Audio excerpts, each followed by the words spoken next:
हाँ जी। जय Jinendra. Guys, economics में हमारा फर्स्ट चैप्टर चल रहा है, डिमांड एंड सप्लाई।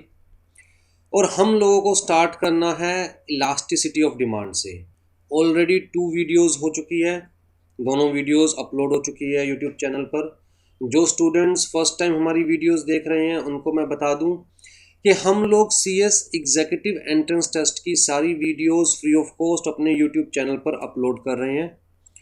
नोट्स के लिए आपको हमारा व्हाट्सअप ब्रॉडकास्ट लिस्ट ज्वाइन करना पड़ेगा। तो जी वो ज्वाइन कैसे करेंगे? डिस्क्रिप्शन बॉक्स में भी हमारा व्हाट्सअप नंबर दिया हुआ है, प्लस स्क्रीन पर भी हमारा व्हाट्सअप नंबर दिया हुआ है। तो आप हमारे व्हाट्सअप नंबर पर रिक्वेस्ट सेंड कीजिए और हम आपको अपनी ब्रॉडकास्ट लिस्ट में ऐड कर लेंगे। ठीक है?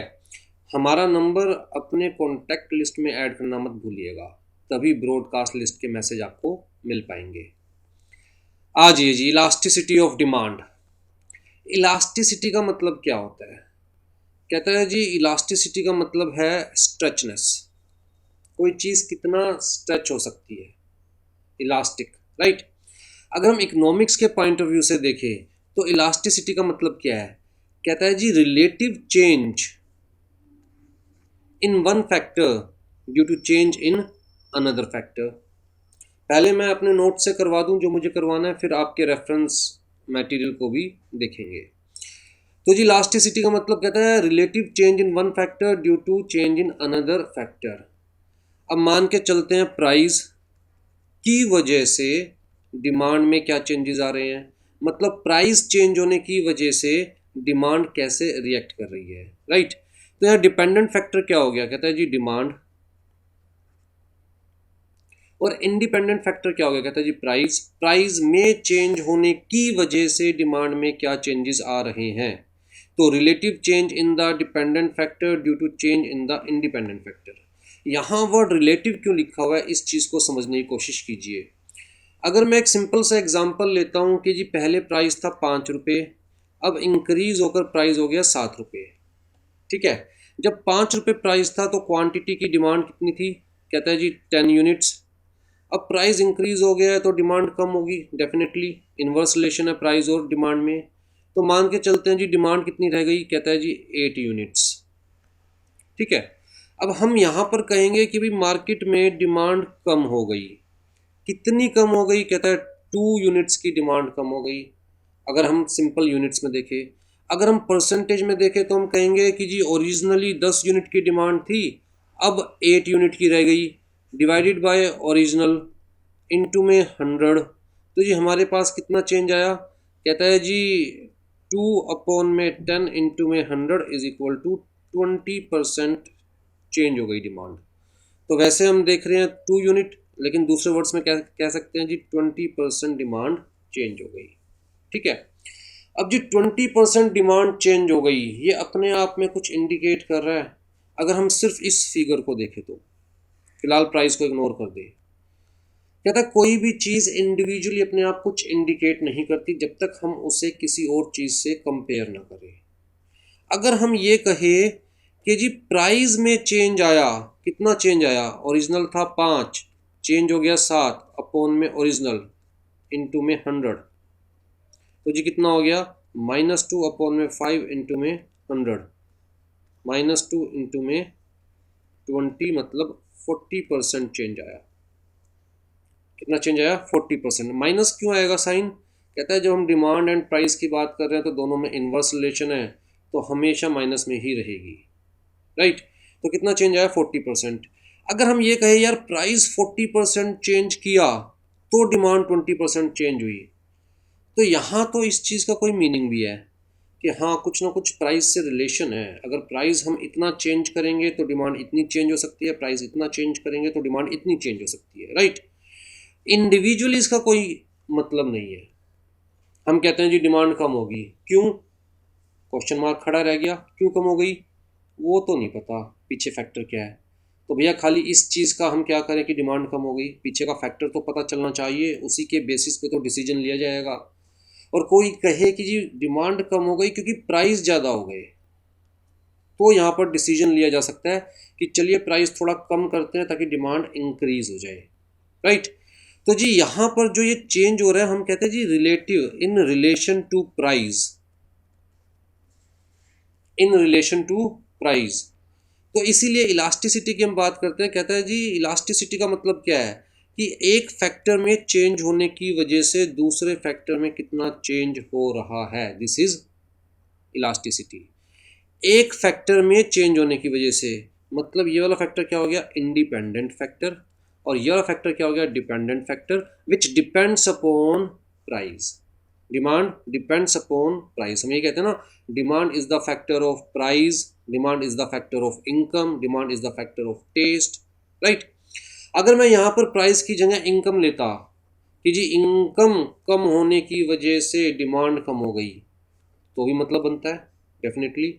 तो जी तब हम क्या कहेंगे कि हाँ भैया यहाँ डिमांड किसके रिलेटिव में हम देख रहे हैं, इनकम के। तो जी इनकम कम हुई इसलिए डिमांड कम हुई।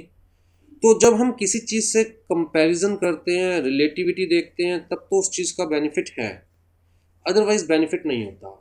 तो हम कहेंगे जी डिमांड 20% चेंज हो गई due to change in the price. तो बेसिकली इलास्टिसिटी कितनी है, कहता है हाफ। मतलब जितनी डिमांड प्राइस चेंज हुआ उतनी डिमांड चेंज नहीं हुई। प्राइस तो 40% चेंज हो गया, डिमांड सिर्फ 20% चेंज हुई, राइट। तो कहता है जी इलास्टिसिटी तो है, चेंज तो आया, उतना नहीं आया जितना प्राइस में आया, तो लेस देन 1, ठीक। अगर यहीं पर हम कहते हैं जी 40% प्राइस चेंज हुआ और मान के चलते हैं 40% ही डिमांड चेंज हो जाती, लेट से 8 की जगह यूनिट्स कितनी रह जाती डिमांड में, 6। तो जी 40% ही डिमांड चेंज हो जाती, तो हमारे पास क्या आता, कहता है जी डिमांड अपॉन में चेंज इन डिमांड अपॉन में चेंज इन प्राइस, तो ये क्या आ गया 1। तो हम कहेंगे यार जितनी प्राइस चेंज हुआ उतना ही डिमांड चेंज होगी, तो डायरेक्टली आपस में लिंक्ड है। तो इलास्टिसिटी क्या है, यूनिटरी। क्लियर कट सामने पता चल रहा है कि भैया जितना प्राइस चेंज करेंगे उतनी ही डिमांड चेंज हो जाएगी, राइट। अगर मैं कहता हूँ 40% प्राइस चेंज हुआ लेकिन डिमांड 50% चेंज हो गई, 5 यूनिट की डिमांड रह गई 10 से घटकर, तो डिमांड 50% चेंज हो गई। तो जी 50% डिमांड चेंज हो गई, 40% प्राइस चेंज हुआ, तो क्या आ गया, कहता है जी ये तो मोर देन 1 आ गया, दिस इज मोर देन 1। तो हम कहेंगे यार हाईली इलास्टिक है, प्राइस कम चेंज हुआ डिमांड ज़्यादा चेंज हो गई, तो बड़ा सेंसिटिव है। तो और मैं कहता हूँ प्राइस चेंज हुआ सिर्फ 10 पैसे, कितना, 10 पैसे, मतलब मान के चलिए 0.01%, और डिमांड में चेंज आ गया लेट से 50%। प्राइस कितना चेंज हुआ, सिर्फ 10 पैसे, 0.01%, और डिमांड में चेंज कितना आ गया, लेट से 50%। तो दिस इज इक्विलेंट टू, अगर हम देखें तो इक्विलेंट का यही निशान होता है, this is equivalent to 50% upon में 0% ही कहूँगा, इतना कम चेंज हुआ है प्राइस में, नेग्लिजिबल चेंज है, लगभग 0% चेंज है, और डिमांड में इतना ज़्यादा चेंज है। तो डिमांड में चेंज के मुकाबले अगर प्राइस के चेंज को देखें तो लगभग क्या है, नेग्लिजिबल। तो लगभग हम कह सकते हैं यार प्राइस में 0% चेंज हुआ है और डिमांड 50% चेंज हो गई, और किसी भी चीज़ को 0 से डिवाइड करें तो क्या आता है, इन्फिनिटी। तो ऐसे केस में जहाँ प्राइस बिल्कुल थोड़ा सा चेंज हो, डिमांड बहुत ज़्यादा चेंज हो जाए, हम कहेंगे कि परफेक्टली इलास्टिक, राइट। और परफेक्टली इलास्टिक के केस में क्या आएगा, इन्फिनिटी। अगर ऐसा हो कि जी प्राइस चेंज हो रहा है, लेट से प्राइस चेंज हुआ 20%, डिमांड में क्या चेंज आया, कहता है जी 0%, प्राइस में क्या चेंज आया 0%, मतलब और डिमांड में, मतलब प्राइस कितना भी चेंज हो डिमांड पे फ़र्क नहीं पड़ रहा, डिमांड उतनी की उतनी ही है। तो इसका आउटपुट क्या आएगा, 0। एग्जैक्टली 0 नहीं भी है, लेट से लगभग 0% चेंज हुआ है, बहुत थोड़ा चेंज हुआ है, तो भी हम आउटपुट क्या मान के चलेंगे, यार कोई खास आउटपुट नहीं है, प्राइस चेंज करने की वजह से डिमांड में कोई फ़र्क नहीं पड़ रहा, राइट। तो हम क्या मान के चलेंगे, 0। 0 का मतलब demand is highly inelastic price के कंपैरिजन में, राइट। तो इस तरह से 5 सिचुएशन हो सकती है, जब हम इलास्टिसिटी देखते हैं तो 5 सिचुएशन हो सकती है। कहता है जी इन्फिनिटी वाली सिचुएशन भी हो सकती है, जिसे हम क्या कह रहे हैं, परफेक्टली इलास्टिक। कहता है जी 0 वाली सिचुएशन भी हो सकती है, जिसे हम क्या कह रहे हैं, परफेक्टली इन इलास्टिक। कहता है जी 1 वाली सिचुएशन भी हो सकती है, जिससे हम क्या कह रहे हैं, यूनिटरी, मतलब equal change in price and demand. फिर जी ग्रेटर देन 1 वाली पोजीशन भी हो सकती है, जिससे हम क्या कह रहे हैं, कहता है रिलेटिवली इलास्टिक,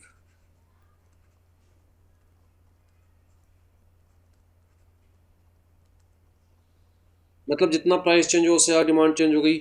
लेस देन 1 वाली सिचुएशन भी हो सकती है कि जितना प्राइस चेंज हुआ उससे कम डिमांड चेंज हुई, तो हम कहेंगे रिलेटिवली इनलास्टिक।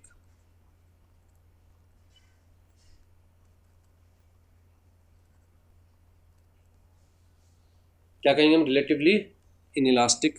अगर इसी चीज़ को हम चार्ट में देखें, ध्यान से देखिएगा, ये ग्राफ बनाया मैंने, एक, दो, तीन, चार, पाँच, पांच सिचुएशन है ना हमारे पास। सबसे पहले हम देखते हैं इन्फिनिटी वाली बात। हमेशा प्राइस को कहाँ पर लेंगे, वाई एक्सिस पर, और हमेशा डिमांड को कहाँ पर लेंगे, कहता है जी एक्स एक्सिस पर। तो क्वांटिटी एक्स एक्सिस पर, और बाकी कोई भी फैक्टर आप कंसीडर कर रहे हैं, जैसे इनकम कंसीडर कर रहे हैं या प्राइस कंसीडर कर रहे हैं, तो वो सब कहाँ लेंगे, वाई एक्सिस पर। ठीक है। शुरुआत में प्राइस इतना था, डिमांड इतनी थी, तो जी पॉइंट क्या बैठा हमारे पास, कहते हैं जी ये पॉइंट बैठा लगभग। प्राइस में बिल्कुल हल्का सा चेंज आया, बिल्कुल हल्का सा, प्राइस बिल्कुल हल्के से कम हो गए, थोड़े से प्राइस कम हो गए, बिल्कुल नेग्लिजिबल। और हम कह रहे हैं जी क्वांटिटी इतनी ज़्यादा हो गई, डिमांड इतनी ज़्यादा हो गई, तो जी अब हमारे पास पॉइंट कौन सा बैठा, कहता है जी लगभग, लगभग हमारे पास ये वाला पॉइंट बैठा।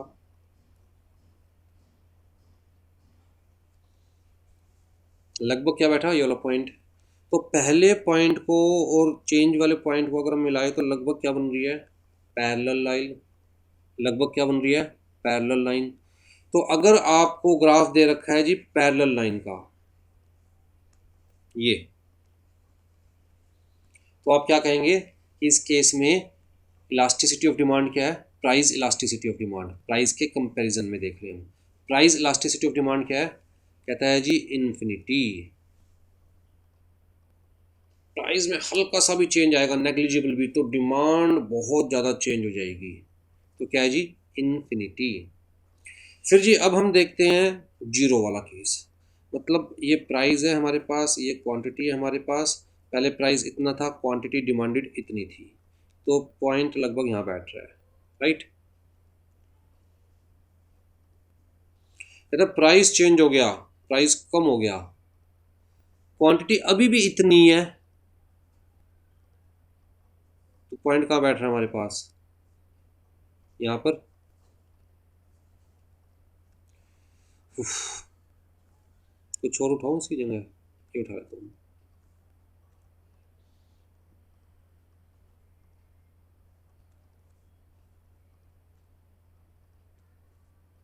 पॉइंट क्या बैठ रहा है हमारे पास, ये, पहले क्या पॉइंट था, ये। तो जी अब अल्टीमेटली लाइन क्या हो गई हमारे पास, कहता है जी लाइन हो गई हमारे पास ये स्ट्रेट, लाइन क्या हो गई हमारे पास, स्ट्रेट। तो जब भी स्ट्रेट किससे पैरेलल, किसके, कहता है जी वाई एक्सिस के। अगर एक्स एक्सिस के पैरेलल है, किसी भी तरह से एमसीक्यू पूछा जा सकता है, आपको सिंपल चार्ट दे दिया, ग्राफ दे दिया, बताओ जी, या फिर आपको ये कह दिया पैरेलल टू एक्स एक्सिस, अब बताओ क्या है, पैरेलल टू वाई एक्सिस, अब बताओ क्या है। यहाँ पर क्या आ रहा है, कहता है parallel to Y axis, parallel to Y axis. तो इस केस में क्या है, कहता है प्राइस चेंज जितना मर्जी हो, डिमांड उतनी की उतनी है, डिमांड में कोई चेंज नहीं आया। ठीक। तो यहाँ पर इलास्टिसिटी क्या है, जीरो, प्राइस इलास्टिसिटी, साथ में ये जोड़ देना, प्राइस इलास्टिसिटी क्या है यहाँ पर, कहता है जी जीरो। ठीक। अब तीसरा केस लेते हैं, प्राइस क्वांटिटी। अब प्राइस पहले इतना था, क्वांटिटी डिमांडेड मान के चलिए इतनी थी, ये पॉइंट आ गया हमारे पास। ठीक है। अब जी प्राइस इतना हो गया, लेट से, तो क्वांटिटी डिमांडेड उतनी ही कम हो गई, मतलब प्राइस में 10% चेंज आया तो क्वांटिटी में भी 10% चेंज आ गया। अब हमारे पास नया पॉइंट क्या आया, कहता है जी लगभग ये, अब नए पॉइंट को पुराने पॉइंट को जोड़े हम, तो क्या आ रहा है,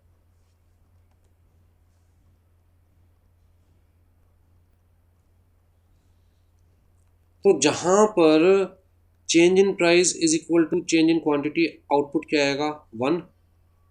चेंज इन डिमांड अपॉन में चेंज इन प्राइस, आउटपुट क्या जाएगा, 1। और 1 के केस में ये वाली जो लाइन आएगी, जो स्लोप आएगा, ये आएगा जी 45 डिग्री। अगर यहाँ से देखेंगे तो ये क्या बनेगा, 45 डिग्री। और अगर यहाँ से देखेंगे स्लोप तो क्या बनेगा, 135 डिग्री। टोटल क्या होता है, 180 डिग्री, राइट। तो जी जब 45 डिग्री ऐसे स्लोप आ रहा है डाउनवर्ड साइड, तो हम क्या मान के चल रहे हैं कि जी इलास्टिसिटी क्या है, 1। क्यों, क्योंकि जितना प्राइस चेंज हो रहा है उतनी ही क्वांटिटी चेंज हो रही है। अब तीसरा केस लेके चलते हैं, चौथा केस। ये हमारी जी डिमांड है और जी ये प्राइस है ओरिजिनल। अब कहता है जी प्राइस कम हुआ,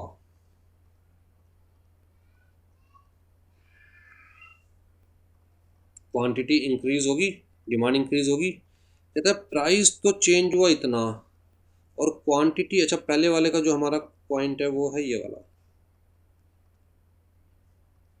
लगभग ये, ठीक है। अब जी प्राइस कम हुआ, कहता है क्वांटिटी इंक्रीज होगी। प्राइस थोड़ा कम हुआ, क्वांटिटी ज़्यादा इंक्रीज हुई। प्राइस थोड़ा कम हुआ, क्वांटिटी ज़्यादा इंक्रीज हुई। तो जी नया हमारे पास पॉइंट क्या आ रहा है, ये वाला। अब यहाँ पर स्लोप देखिए आप, अगर हम पुराने और नए को जोड़े तो स्लोप क्या है हमारे पास, क्या ये 45 डिग्री बैठ रहा है, the answer is no, less than 45 degree बैठ रहा है ये। क्या बैठ रहा है ये, लेस देन 45 डिग्री। पहले प्राइस इतना था, क्वांटिटी इतनी डिमांडेड थी, प्राइस थोड़ा सा कम हुआ, क्वांटिटी ज़्यादा चाहिए। तो जहाँ पर हमारे पास ये सिचुएशन आ रही है, तो हम कहते हैं भैया थोड़े से प्राइस कम में बहुत ज़्यादा डिमांड में चेंज आ रहा है। तो डिमांड क्या है, रिलेटिवली इलास्टिक। डिमांड क्या है, relatively elastic, means more than one, means more than one.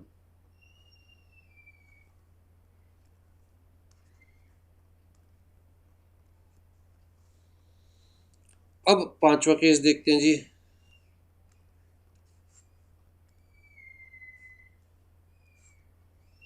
ये प्राइस है, ये क्वांटिटी है।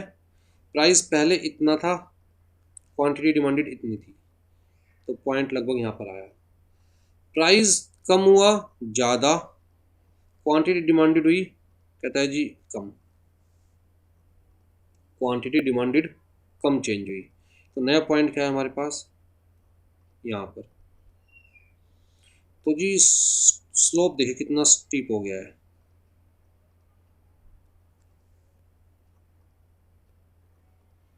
ठीक है। अब जी जब ये जो एंगल है ये 45 डिग्री से ज़्यादा है, it is more than 45 degree, ठीक। तो अगर ये 45 डिग्री से ज़्यादा है एंगल, तो उस केस में हम क्या कहेंगे कि जी प्राइस ज़्यादा चेंज हुआ है, क्वांटिटी कम चेंज हुई है। इसका मतलब कहता है रिलेटिवली इनइलास्टिक, रिलेटिवली इनइलास्टिक। तो यहाँ पर हम क्या कहेंगे, लेस देन वन। चेंज क्या है, लेस देन वन, ठीक है। तो इस तरह से किसी भी तरह से आपसे पूछा जा सकता है, आपसे ये भी पूछा जा सकता है, आपसे ये भी पूछा जा सकता है, आपसे एंगल्स में भी पूछा जा सकता है। तो आपको हर तरह से याद रखना है। आ जाइए जी। कहता है जी इलास्टिसिटी जो है वो डिमांड की भी हो सकती है, निकाली जा सकती है, सप्लाई की भी निकाली जा सकती है। अगर हम डिमांड की बात कर रहे हैं तो price elasticity of demand, cross price elasticity of demand, income elasticity of demand. अगर हम सप्लाई की बात कर रहे हैं तो प्राइस इलास्टिसिटी ऑफ सप्लाई। ये ही आपके सिलेबस में है। मैं ये नहीं कह रहा कि सिर्फ इलास्टिसिटी का कंसेप्ट इतना ही है, मैं कह रहा हूँ कि बस इतना ही आपके सिलेबस में है, ठीक।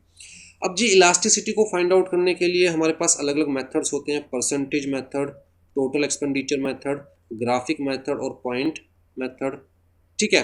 तो जैसे दो का तो मैंने आपको एग्जांपल दिया, परसेंटेज का भी एग्जांपल दिया और ग्राफिक का भी एग्जांपल दिया, कैसे हम प्लॉट कर सकते हैं, राइट। लेकिन आपके सिलेबस में क्या है, सिर्फ परसेंटेज मेथड, तो हम बस इसी को देखेंगे। उसके अलावा जी देखिए, ये चीज़ भी हम डिस्कस कर चुके हैं कि 5 तरह की इलास्टिसिटी हो सकती है, या तो perfectly elastic, perfectly inelastic, relatively inelastic, या फिर unitary elastic.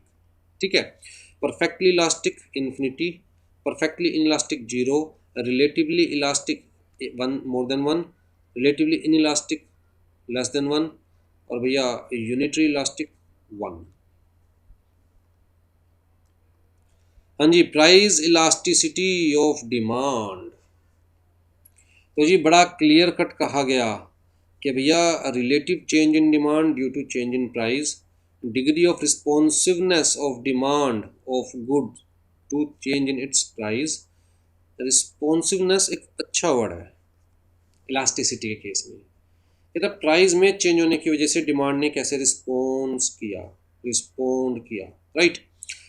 Price elasticity of demand has a negative sign. Negative sign का मैंने आपको रीज़न बता दिया है कि अगर प्राइस ऊपर जाएगा डिमांड नीचे जाएगी, डिमांड ऊपर जाएगी प्राइस नीचे जाएगा, मतलब इन्वर्स रिलेशन है, नेगेटिव रिलेशनशिप है प्राइस और डिमांड में। तो price elasticity of demand has negative sign, तो ये एक अच्छा एमसीक्यू है। ठीक है, अब जी इसको कैसे डिनोट कर रहे हैं इलास्टिसिटी ऑफ डिमांड को? Change in quantity, percentage change in quantity demanded upon में परसेंटेज चेंज इन प्राइस।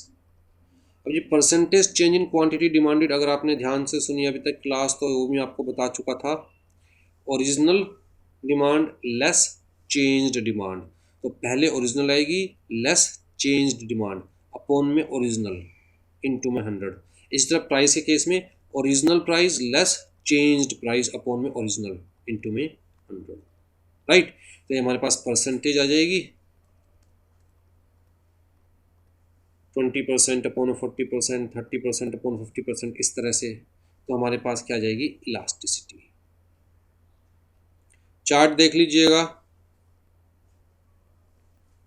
अच्छे से, ये सारी चीज़ें मैं आपको बता ही चुका हूँ। परसेंटेज मेथड हम डिस्कस कर ही चुके हैं। अच्छा ये देखिए जो लिखा हुआ है इसको भी देख लीजिए, ऐसे भी एमसीक्यू पूछा जा सकता है। ओरिजिनल डिमांड क्या है हमारे पास? कहता है जी डी माइनस में चेंज इन डिमांड। तो जब हम ओरिजिनल डिमांड मतलब डी नोट माइनस में डी वन करते हैं तो इसे हम कैसे डिनोट करेंगे? कहता है जी डेल्टा, इसे हम कैसे चेंज करेंगे? Delta D.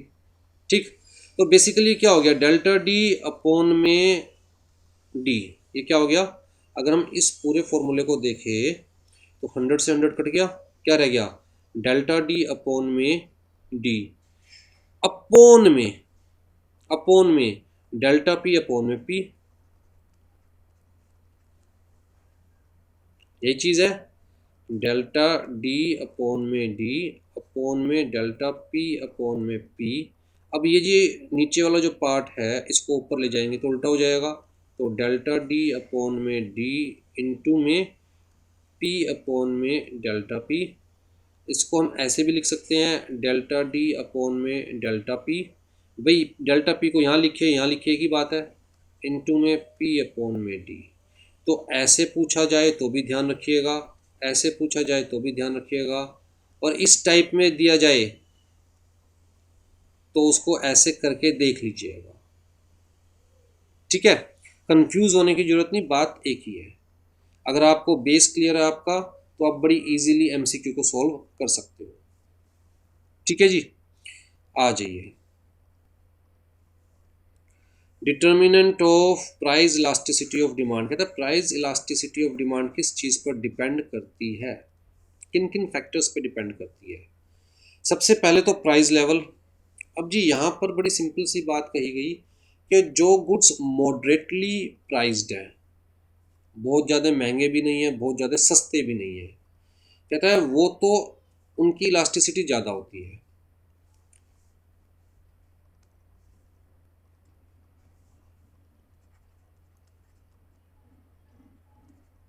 मॉडरेटली प्राइस्ड है तो कहता है इलास्टिसिटी ज़्यादा होती है, मोर इलास्टिक। अगर कहता है कि गुड्स चीप हैं, बहुत ज़्यादा सस्ते हैं, तो भी लेस इलास्टिक। कहता है जी गुड्स बहुत ज़्यादा महंगे हैं, वेरी कॉस्टली,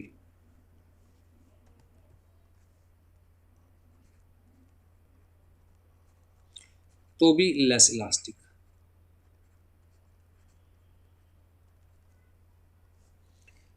एग्जाम्पल देता हूँ, मान के चलिए कोई कार है जो कि एक मेरे जैसा गरीब इंसान खरीद सकता है, जिसकी कीमत 1 से लेकर 1.5 लाख के बीच में है, नैनो। ठीक है, अगर इसकी कीमत इंक्रीज हो जाएगी, 1.5 लाख की जगह मान के चलिए 20,000 रुपये इंक्रीज हो गई, तो भी अफोर्डेबल होगी, तो भी अफोर्डेबल होगी, राइट। क्योंकि जितनी सस्ती चीज़ होगी उसका प्राइस भी उतना ही, रियल सेंस में उतना ही कम चेंज होगा। अगर हम कंपैरिजन करें 20,000 का 1,50,000 से, तो हमें लग रहा है यार 10% से भी ज़्यादा चेंज हो गया, लेकिन वैसे देखें तो यार सिर्फ 20,000 की बात है। कोई नहीं, जहाँ 1.5 लाख रुपये खर्चने की सोच रहे थे वहाँ 20,000 और सही। ठीक, तो जी अगर 20,000 रुपये 10% से भी ज़्यादा चेंज हो भी गया, तब भी जो इंसान 1.5 लाख की अफोर्ड कर सकता था वो 1,70 की भी अफोर्ड कर सकता है, इसीलिए डिमांड में बहुत ज़्यादा फर्क नहीं पड़ेगा। अगर मैं बात करूं वेरी कॉस्टली कार की, मान के चलिए इनोवा है या फिर फॉर्च्यूनर है, जो कि 20 लाख से लेकर 25 लाख के बीच में आ रही है।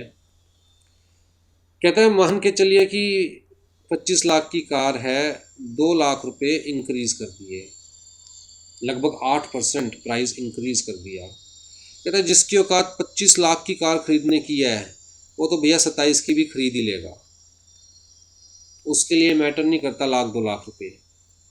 तो प्राइस ज़्यादा होंगे तब भी कहता है डिमांड पे बहुत ज़्यादा फर्क नहीं पड़ने वाला। ठीक है, इसका मतलब प्राइस के ऊपर नीचे जाने से चीप गुड्स के केस में, वेरी कॉस्टली गुड्स के केस में डिमांड पर ज़्यादा फर्क नहीं पड़ेगा। ज़्यादा फर्क कहाँ पड़ेगा? मॉडरेटली प्राइज्ड गुड्स के ऊपर। कहता है कोई कार 5 लाख की थी, जो कि कोई मिडिल क्लास आदमी बड़े अरेंजमेंट के साथ खरीदता है, 2 लाख रुपए काउंटर पेमेंट कर देगा, 3 लाख रुपए की इंस्टॉलमेंट बनवा लेगा, सब चीज़ें ठीक है। ठीक, अगर इसके प्राइस को 6 लाख कर दिया जाए, तो भैया मिडिल क्लास आदमी के लिए ये 1 लाख रुपए निकालना लगभग इम्पॉसिबल हो जाएगा। ठीक है, तो मतलब बहुत सारे ऐसे लोग होंगे जिनकी बजट से बाहर चली जाएगी ये कार, बहुत सारे मिडिल क्लास। तो जी उस केस में डिमांड काफ़ी कम हो जाएगी। तो जो मॉडरेटली प्राइस गुड्स हैं, कहता है वो ज़्यादा इलास्टिक होते हैं, और जो चीप या वेरी कॉस्टली गुड्स हैं वो लेस इलास्टिक होते हैं। क्लियर है? हाँ जी। अवेलेबिलिटी ऑफ सब्सटीट्यूट्स, ये तो बड़ा सिंपल सा कंसेप्ट है। अगर सब्सटीट्यूट अवेलेबल है किसी भी चीज़ का, तो भैया डिमांड ज़्यादा इलास्टिक होगी। मान के चलिए कोक और पेप्सी, कोक 12 रुपए की हो गई, पेप्सी पुराने ही रेट पे मिल रही है 10 रुपए, तो भैया लोग कोक की जगह पेप्सी पीना शुरू कर देंगे, तो कोक की डिमांड एकदम से बहुत कम हो जाएगी, राइट। इसका मतलब कहता है अगर सब्सटीट्यूट अवेलेबल है तो इलास्टिसिटी ज़्यादा है। अगर सब्सटीट्यूट अवेलेबल ही नहीं है, जैसे मिल्क का कोई सब्सटीट्यूट नहीं है, अगर बच्चे को मिल्क पिलाना है तो मिल्क ही पिलाना पड़ेगा, अगर चाय बनानी है तो मिल्क ही यूज़ करना पड़ेगा, तो इसका कोई क्लोज सब्सटीट्यूट नहीं है, तो भैया 2 रुपये कम 2 रुपये ज़्यादा लेना ही पड़ेगा, राइट।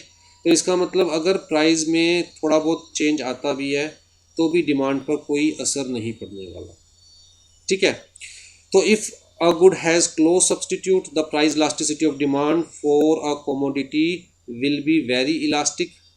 कहता है लेकिन अगर कोई क्लोज सब्सटीट्यूट नहीं है तो फिर डिमांड पे ज़्यादा फर्क नहीं पड़ने वाला।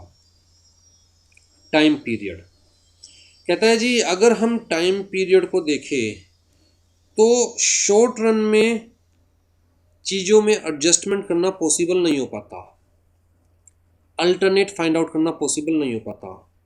तो शॉर्ट रन में जनरली डिमांड क्या होती है? इनइलास्टिक, प्राइस कम हो ज़्यादा हो लगभग चीज़ें बिकती है। लेकिन लॉन्ग रन की बात करें तो कहता है कंज्यूमर को अल्टरनेट फाइंड करने का टाइम मिल जाता है, एडजस्टमेंट्स करने का टाइम मिल जाता है। तो उस केस के अंदर लॉन्ग रन के अंदर अगर प्राइस ज़्यादा ही रहेगा लंबे समय तक तो डिमांड ऑटोमेटिकली कम हो जाएगी। क्यों? क्योंकि कंज्यूमर या तो अपने आप को एडजस्ट कर लेगा कि उस सामान के बिना भी काम चला लेगा, या फिर कोई ना कोई सब्सटीट्यूट फाइंड आउट कर लेगा, राइट। तो लॉन्ग रन में कहता है इलास्टिसिटी ज़्यादा होती है, और शॉर्ट रन में थोड़े ही टाइम, कोई बात नहीं यार महीने भर थोड़ा सा खर्चा ज़्यादा कर लेंगे, पर जब ज़रूरत है तो लेनी पड़ेगी चीज़। तो शॉर्ट रन में इलास्टिसिटी कम होती है, प्राइस कम ज़्यादा होने की वजह से डिमांड पर असर नहीं पड़ता। ठीक है जी। Proportion of total expenditure spent on the product. अब मान के चलिए कि मेरा बजट है टोटल 10,000 रुपये का, ये बजट है मेरा 10,000 रुपये का, और इस बजट से मैं जी नमक पर खर्च करता हूँ 100 रुपये, पूरे महीने 100 रुपये का नमक आता है, सॉल्ट। अब भैया नमक 100 की जगह 120 का भी आना शुरू हो जाएगा तो क्या फ़र्क पड़ेगा? The answer is no. जितना नमक मैं पहले कंज्यूम कर रहा था उतना ही अभी कंज्यूम करूँगा। अब जी इस बजट में से मान के चलते हैं 3,000 रुपये का मेरा बजट मैंने एलोकेट कर रखा है फ्रूट्स एंड वेजिटेबल्स को। अब जी जितने फ्रूट्स एंड वेजिटेबल्स 3,000 रुपये में आते थे, मान के चलिए प्राइस चेंज होने के बाद उतने फ्रूट्स एंड वेजिटेबल्स के लिए मुझे 3,500 रुपये खर्च करने पड़ेंगे, मतलब 500 रुपये का फ़र्क पड़ेगा। भैया टोटल बजट ही 10,000 का है तो 500 रुपये कहाँ से एक्स्ट्रा लाऊंगा, कहाँ एडजस्टमेंट करूँगा? पॉसिबल नहीं हो पाएगा एडजस्ट करना। 20 रुपये तो एडजस्ट किए जा सकते हैं, बट 500 रुपये।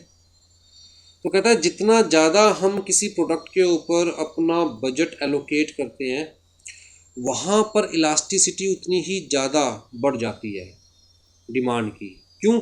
क्योंकि भैया मेरा तो 3,000 का बजट है, अगर महंगे हो गई तो थोड़ा कम खाना शुरू कर दूँगा, पर मैं 3,000 से ज़्यादा खर्च नहीं कर सकता। 3,000 की जगह 3,100 तक तो ठीक है मैं एडजस्ट कर लूँगा, लेकिन 3,500 पॉसिबल नहीं है, तो मतलब डिमांड कम कर दूँगा मैं। लेकिन जितना छोटा बजट एलोकेट होगा किसी प्रोडक्ट के लिए, कहता है उसकी डिमांड उतनी ही इनइलास्टिक होगी, क्योंकि एडजस्टमेंट हो जाती है। ठीक है। तो बड़े बजट के केस में कहता है जी हाईली इलास्टिक,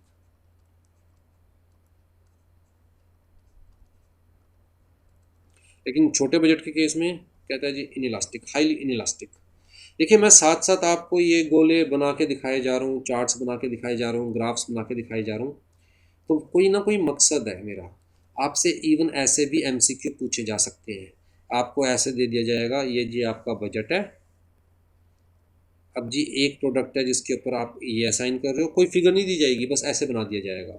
दूसरा प्रोडक्ट है जिसके ऊपर आप ये बजट असाइन कर रहे हो, तो बताओ जी इसकी इलास्टिसिटी क्या होगी और इसकी इलास्टिसिटी क्या होगी। तो इवन ऐसे भी एमसीक्यू पूछा जा सकता है। ठीक है। हाँ जी, हैबिट्स। हैबिट्स के केस में तो इंसान मजबूर हो जाता है ना। आदत, सिगरेट 10 रुपये की हो या 15 रुपये की हो, अगर चाहिए तो चाहिए। अल्कोहल 100 रुपये की थी तब भी लोग पीते थे। अब जी लॉकडाउन में कुछ सरकारों ने 75% तक कहता है एडिशनल टैक्स लगा दिया, सेस लगा दिया, मतलब 75% तक महंगी हो गई अल्कोहल, तब भी लोग ले रहे हैं।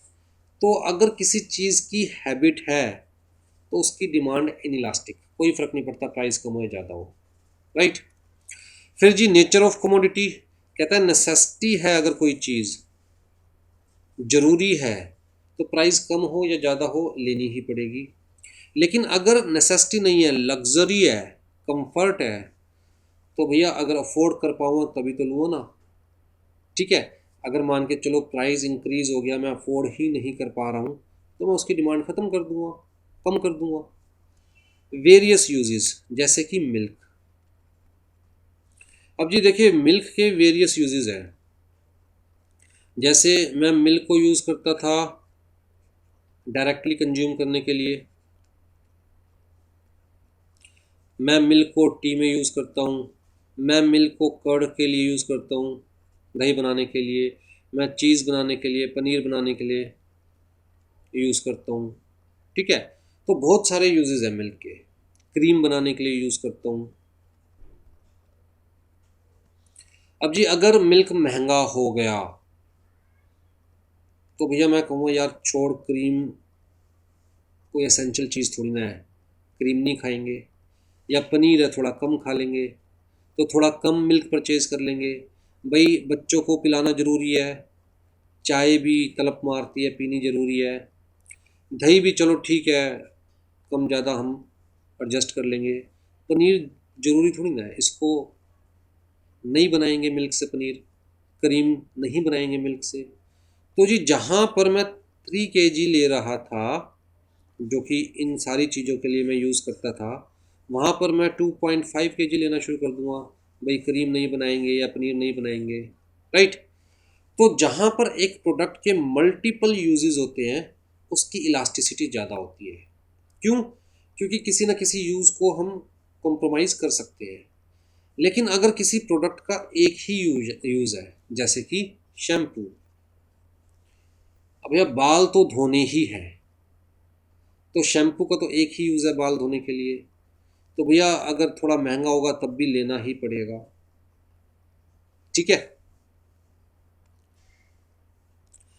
पोस्टपोनिंग कंजम्पशन, जिस चीज़ की कंजम्पशन को हम टाल सकते हैं, होल्ड कर सकते हैं कि कोई बात नहीं, अभी महंगा है, अभी रहने दो, बाद में देखेंगे। मतलब इतनी ज़रूरत नहीं है कि आज ही लेना है, बाद में देखेंगे, राइट। तो जिस चीज़ को हम टाल सकते हैं उसकी रिलेटिविटी, उसकी इलास्टिसिटी ज़्यादा है। लेकिन जो अभी चाहिए, कोई फ़र्क नहीं पड़ता प्राइस कम हो या ज़्यादा हो, जैसे मेडिसिन अभी चाहिए चाहे महंगी मिल रही है, तो भैया उसकी इलास्टिसिटी कम है, ठीक है। तो आपको माइंड यूज़ करना है, कोई भी फैक्टर दिया जाए आपको देखना है, डे टू डे लाइफ से जोड़ के देखना है, आपको अपने आप से जोड़ के देखना है कि यार इस केस के अंदर मैं क्या करूँगा। आपको आई थिंक कहीं ना कहीं आंसर मिल जाएगा। आ जाइए जी, फिर cross price elasticity of demand. Cross price elasticity of demand हमने डिस्कस किया है। कहता है जी कार है, पेट्रोल है, हम कार के प्राइस चेंज होने की वजह से कार की डिमांड पे क्या असर पड़ा है ये नहीं देख रहे, बल्कि पेट्रोल के प्राइस चेंज होने की वजह से कार की डिमांड पे क्या असर पड़ा है हम ये देख रहे हैं, राइट। तो cross price elasticity of demand कहता है प्राइस किसका चेंज हो रहा है, पेट्रोल का, डिमांड किसकी देखी जा रही है, कार की। तो percentage change in demand of one good upon में percentage change in price of another, ठीक है। बस थोड़ा सा हिंट ही दिया हुआ है आपको आपके सिलेबस में for cross price elasticity of demand. तो बस बाकी कंसेप्ट तो वही है, भाई प्राइस हम किसका ले रहे हैं, दूसरे प्रोडक्ट का, बस इतना सा फर्क है। इनकम इलास्टिसिटी ऑफ डिमांड कहता है जी इनकम में चेंज होने की वजह से डिमांड में क्या चेंज आ रहा है। यहाँ पर मैंने वर्ड यूज़ कर रखा है रियल इनकम। रियल इनकम का मतलब, देखिए मेरी 1,000 रुपये की इनकम है, लेकिन मार्केट में सामान थोड़ा सस्ता हो गया, तो जिस चीज़ के ऊपर मैं 1,000 रुपये खर्च करता था, अब वो चीज़ 900 में आने लग गई, तो 100 रुपये मेरे पास एक्स्ट्रा हो गए। 100 रुपये मेरे पास एक्स्ट्रा हो गए, तो कायदे से मेरी इनकम 100 रुपये ज़्यादा हो गई। चाहे कहता है एक्चुअल इनकम मेरी इंक्रीज़ नहीं हुई, पहले भी 1,000 थी अब भी 1,000 है, लेकिन रियलिटी में देखें तो कहता है अब मेरे पास 100 रुपये बचने लग गए, जिसको मैं कहीं और यूज़ कर सकता हूँ। मतलब पहले मैं सिर्फ ज़रूरत पूरी कर पा रहा था, अब ज़रूरत का सामान थोड़ा सस्ता हो गया, तो 100 रुपये मैं मौज मस्ती में, एंटरटेनमेंट में, मूवी देखने में या बर्गर खाने में यूज़ कर सकता हूँ। तो भैया बर्गर की डिमांड या मूवी की डिमांड या एंटरटेनमेंट की डिमांड मैंने क्या कर दी, इंक्रीज़ कर दी। तो जब हम रियल इनकम की बात कर रहे हैं तो हम सिर्फ एक्चुअल इनकम की बात नहीं कर रहे हैं। कहता एक्चुअल इनकम तो है ही है, एक्चुअल इनकम इंक्रीज़ होगी तो डेफिनेटली मैं डिमांड इंक्रीज़ करूँगा ही करूँगा प्रोडक्ट्स की। लेकिन अगर एक्चुअल इनकम इंक्रीज नहीं भी हो रही, बट ओवरऑल मेरे पास पैसे बच रहे हैं किसी भी वजह से, तो भी मेरी इनकम इंक्रीज हो रही है, और जो मेरे पास पैसे बच रहे हैं वो मैं कहीं और यूटिलाइज कर सकता हूँ, मतलब मैं किसी और चीज़ की डिमांड कर सकता हूँ, राइट। तो change in demand of one good upon में change in real income of consumer. अब जी elasticity of demand in case of normal goods, income elasticity of demand in case of normal goods. General concept क्या है? Simple सी बात यह है कि भैया मेरे पास पैसे ज़्यादा होंगे तो मैं ज़्यादा खर्चूँगा, मतलब मैं ज़्यादा डिमांड जनरेट करूँगा। तो नॉर्मल केस में कहता है हमेशा इलास्टिसिटी क्या पॉजिटिव, जितनी ज़्यादा इनकम होगी उतनी ज़्यादा मैं डिमांड जनरेट करूँगा, तो पॉजिटिव रहेगी इलास्टिसिटी। ठीक। नेसेसिटी के केस में कहता है सोल्ट है, शुगर है, मिल्क है, ये क्या है? नेसेसिटीज़ है। ऐसा थोड़ी ना है कि 10,000 रुपये कमा रहा था तो कम सोल्ट खा रहा था, और 20,000 रुपये कमाना शुरू कर दिया तो चम्मच भर के सोल्ट खाना शुरू कर दिया, या कम कमा रहा था तो कम शुगर खा रहा था, अब ज़्यादा कमाना शुरू कर दिया तो डायरेक्ट शुगर खाना शुरू कर दिया। राइट। मिल्क पहले भी लगभग पी ही रहा था, ज़्यादा इनकम हो गई तो लगभग उतना ही पीऊँगा। मिल्क कहाँ इंक्रीज़ होगा? अगर आदमी अमीर हो जाता है तो अल्कोहल इंक्रीज़ होगा, मिल्क कहाँ इंक्रीज़ होता बेचारे का। राइट।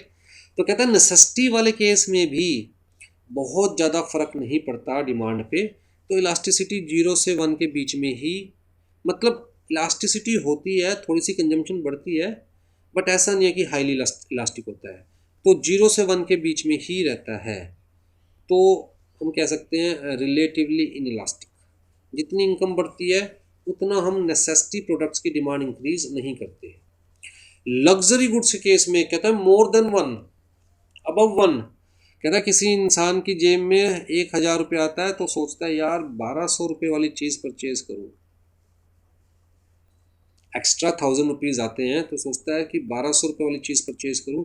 कोई नहीं, अभी नहीं पे कर पाऊँगा सारे पैसे तो ईएमआई बनवा लूँगा, ईएमआई में पे कर दूँगा। राइट। तो कहता है जैसे जैसे इंसान की औकात बढ़ती रहती है, इनकम बढ़ती रहती है, वो लग्जरी गुड्स की डिमांड इनकम से भी ज़्यादा करना शुरू कर देता है, अपने आप को राजा समझना शुरू कर देता है। तो लग्जरी गुड्स के केस में कहता है अबव 1। हाँ, इंफीरियर गुड्स के केस की अगर हम बात करें,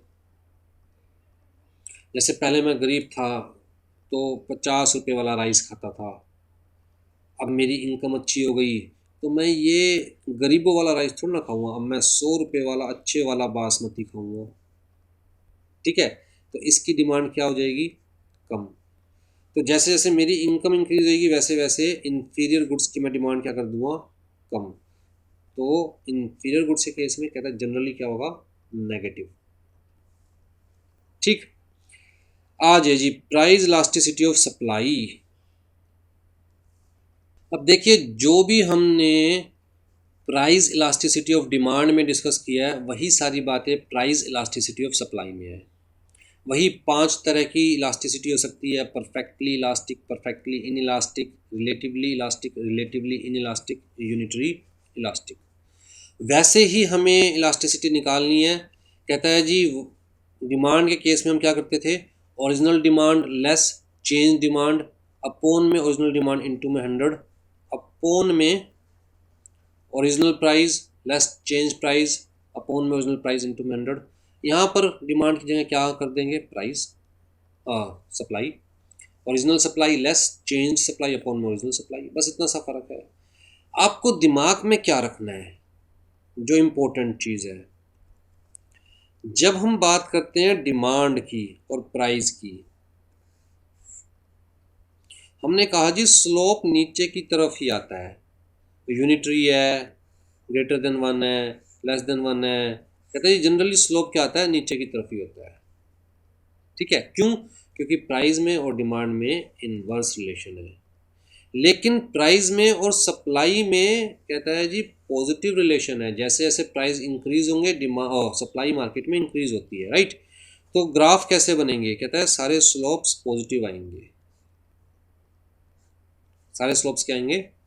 पॉजिटिव आएंगे। ठीक।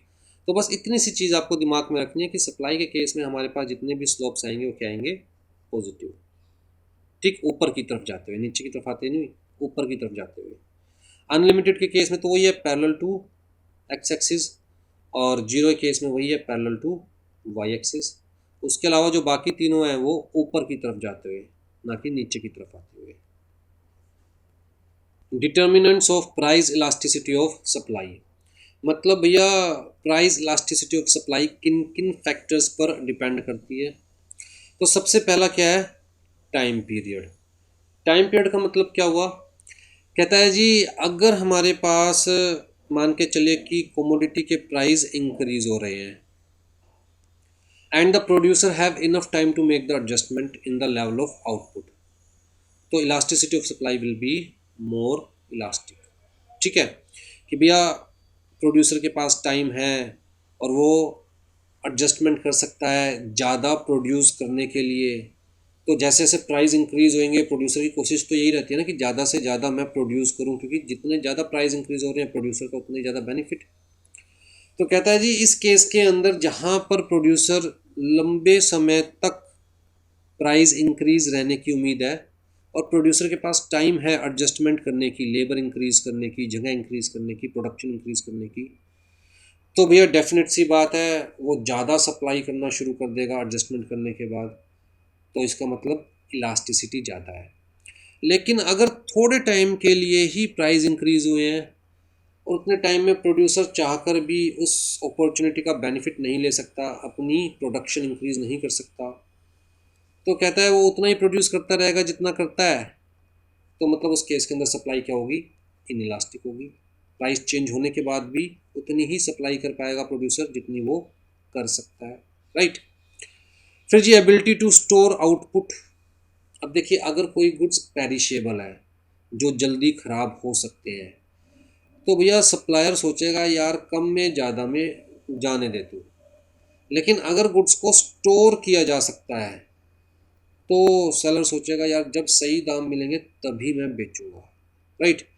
तो भैया अगर सेफली स्टोर किया जा सकता है तो सप्लाई क्या है, रिलेटिवली इलास्टिक।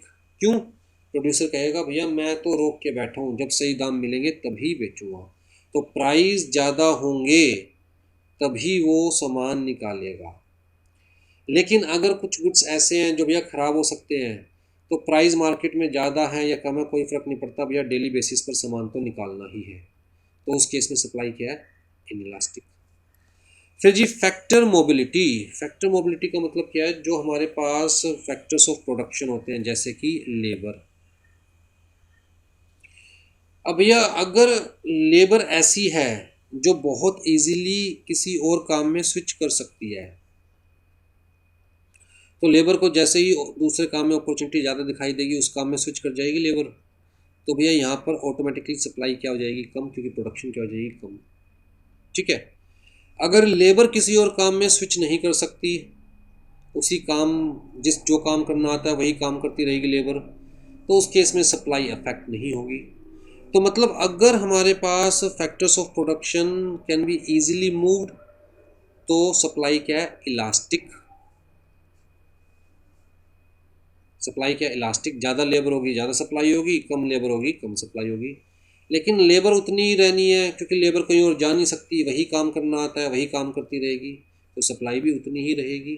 तो उस केस में सप्लाई क्या होगी, इनइलास्टिक। कॉस्ट रिलेशनशिप, अब ध्यान से देखिए। कहता है अगर कॉस्ट रैपिडली इंक्रीज होती है, जैसे मान के चलिए मैं 10 स्टूडेंट्स को पढ़ाता हूँ इंस्टीट्यूट खोल के और मुझे कॉस्ट आ रही है लेट से 1 लाख रुपीज़ पर मंथ की। इंस्टीट्यूट का रेंट है, फिर टीचर्स को पैसे देने हैं, मैनेजमेंट को पैसे देने हैं, स्टाफ को, राइट, और खर्चे हैं। अब जी मैं मान के चलिए आउटपुट इंक्रीज करने की सोचूं और 10 की जगह 20 स्टूडेंट्स को पढ़ाने की सोचूं। अब यहाँ पर मुझे कितना बचता है, कहता है टोटल मुझे मिलता है 2 लाख जिसमें से कॉस्ट आती है 1 लाख की, मुझे बचता है 1 लाख। अब मैं जी 20 स्टूडेंट्स को पढ़ाने की सोचता हूँ तो मुझे उसके लिए इन्वेस्ट कितना पड़ रहा है। कहता है जी मेरे पास आ रहा है 3 लाख जो स्टूडेंट से फीस आ रही है, खर्चा भी मेरा रैपिडली इंक्रीज हो रहा है, ज़्यादा स्टूडेंट्स करने की वजह से खर्चा मेरा रैपिडली इंक्रीज हो रहा है। लेट से 2 लाख हो गया खर्चा मेरा, तो भी मुझे आउटपुट क्या मिल रहा है, 1 लाख ही। कहता है जहां पर खर्चा रैपिडली इंक्रीज होगा due to increase in the production, तो वहाँ मैं सोचूंगा यार टेंशन भी ज़्यादा लूँगा, 10 की जगह 20 स्टूडेंट्स की टेंशन लूँगा, बच उतना ही रहा है, इससे बढ़िया 10 को पढ़ाता रहे ना, कम टेंशन में उतना ही कमाता रहे, राइट। तो जहाँ ये वाला सिनेरियो होगा वहाँ पर सप्लाई क्या होगी, इनइलास्टिक, ठीक है, या आप कह सकते हैं रिलेटिवली इनइलास्टिक। लेकिन अगर पहले 10 बच्चों को पढ़ा रहा था जिसमें 2 लाख रुपए आ रहे थे, 1 लाख का खर्चा था, 1 लाख कमा रहा था, अब जी 20 बच्चों को पढ़ा रहा हूँ जिसमें 3 लाख रुपए आ रहे हैं और खर्चा सिर्फ 20,000 रुपये का बढ़ा है, तो मतलब मुझे बचेंगे कितने, 1,80,000 रुपये। तो मतलब खर्चा बहुत तेज़ी से नहीं बढ़ रहा प्रोडक्शन इंक्रीज करने की वजह से। तो मैं सोचूं क्यों ना ज़्यादा बच्चों को पढ़ाया जाए ताकि ज़्यादा प्रॉफिट अर्न किया जाए। तो इस केस के अंदर क्या होगा जी, इलास्टिक, और इस केस के अंदर क्या होगा जी, सप्लाई इन इलास्टिक। ठीक है, क्यों, क्योंकि यहाँ मैं ज़्यादा को पढ़ाना चाहूँगा क्योंकि मुझे प्रॉफिट ज़्यादा हो रहा है। यहाँ मैं ज़्यादा को सप्लाई नहीं करना चाहूँगा अपनी सर्विसेज क्योंकि मुझे प्रॉफिट उतना ही मिल रहा है। एक्सेस सप्लाई कहता है जी, मान के चलिए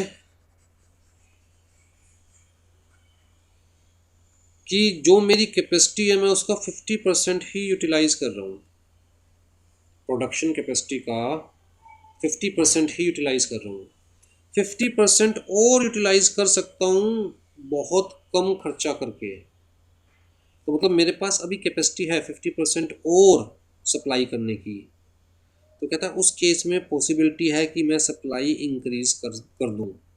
लेकिन अगर मैं ऑलरेडी 100% अपनी कैपेसिटी का यूटिलाइज कर रहा हूँ तो भैया पॉसिबिलिटी ही नहीं है कि मैं सप्लाई इंक्रीज करूँ। तो इस केस में सप्लाई क्या होगी, रिलेटिवली इलास्टिक, क्योंकि सप्लाई इंक्रीज की जा सकती है। इस केस में इलास्टिसिटी क्या होगी, कहता है जी inelastic, relatively inelastic, क्योंकि बहुत ज़्यादा मैं सप्लाई को इंक्रीज नहीं कर पाऊँगा। ठीक है जी, चाहे प्राइस कम मिले या ज़्यादा मिले। इस केस में प्राइस अगर ज़्यादा भी है मार्केट के अंदर, तब भी जब मैं 100% ऑफ कैपेसिटी पहुँच ही गया, प्रोडक्शन कैपेसिटी, उससे ज़्यादा मैं प्रोड्यूस कर ही नहीं सकता, तो सप्लाई कैसे चेंज कर दूँगा। तो अगेन वहाँ पर बैठकर आपको अपना दिमाग लगाना है कि क्या सही है क्या गलत है, और किस केस में इलास्टिसिटी ज़्यादा है किस केस में कम है। ठीक है जी, चलिए आई थिंक एक और क्लास लगेगी और आपका chapter will be over. Take care.